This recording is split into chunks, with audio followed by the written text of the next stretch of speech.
Bonjour, la pyramide des jeux du chaman propose de faire un damier dans l'espace. Bon, alors plus ou moins arrangé, parce que sinon il existerait depuis longtemps.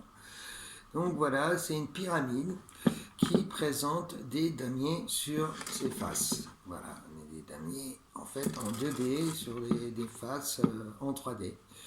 Donc là, sur les côtés, ça fait des damiers, et sur la vue de dessus, donc en fait les noirs sont matérialisés par les trous. Il y a deux sortes de trous profonds et légers, voilà. Donc là qui correspond à un damier classique avec des bords différents, évidemment. Donc l'idée, ça va être d'utiliser les diagonales. Donc on va commencer pour la lecture de la pyramide à repérer les diagonales. Donc dans ce plan-là, on voit que tout de suite, cette diagonale-là, elle saute aux yeux. Elle est toute plate, le long, tout est aligné, il n'y a pas de problème. Pour la seconde, je vais prendre la parallèle. Donc c'est cette diagonale-là, tac, tac, tac, tac, et tac. Donc on voit que c'est différent du damier dessus.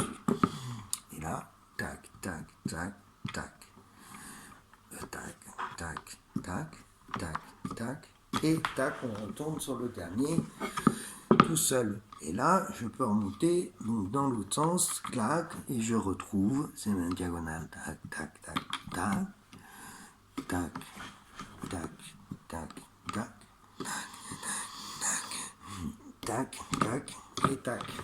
Et voilà, là, on a regardé les diagonales dans ce plan A. On va regarder dans le plan B, parce qu'il est différent. Vous voyez, les blancs, là, sont tout au-dessus, alors que dans le plan, c'était noir.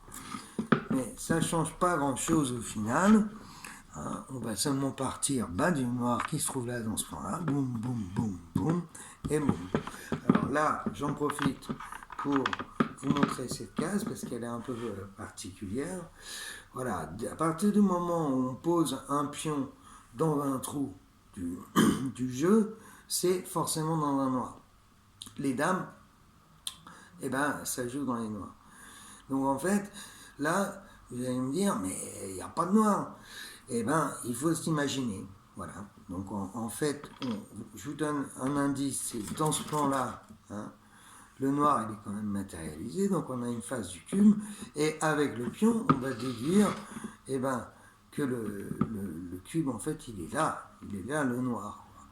On comprend plus facilement quand on pose le pion 2 étages en dessous, parce que vous voyez, là, le noir, il est bien au-dessus derrière, mais comme on est tout en haut de la pyramide, les deux bords se rejoignent, c'est magique, et il n'y a pas de noir. Voilà. Donc là, après, on continue. Cette diagonale, là, tac, tac, tac, tac, tac, tac. On retrouve ça. Tac, tac, tac. Et on retrouve là le pion en bas. Voilà. Une fois qu'on a ça, il y a une autre notion à comprendre qui est intuitive, c'est qu'il y a deux sortes de trous dans le damier, profonds, pour expliquer que le pion, il est en dessous. C'est pour marquer le fait que le pion soit dans la pyramide.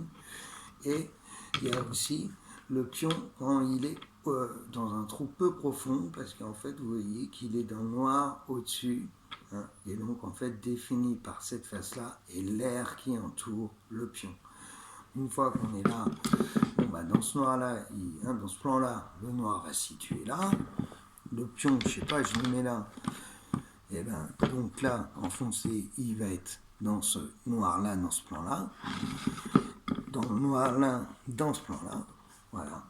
Et là, commencer à maîtriser la pyramide. Voilà, je vous souhaite de belles parties. Alors, il y a d'autres petites vidéos en fonction des jeux. Pour l'instant, il y a 3 jeux, des petits jeux. Allez, merci beaucoup, au revoir.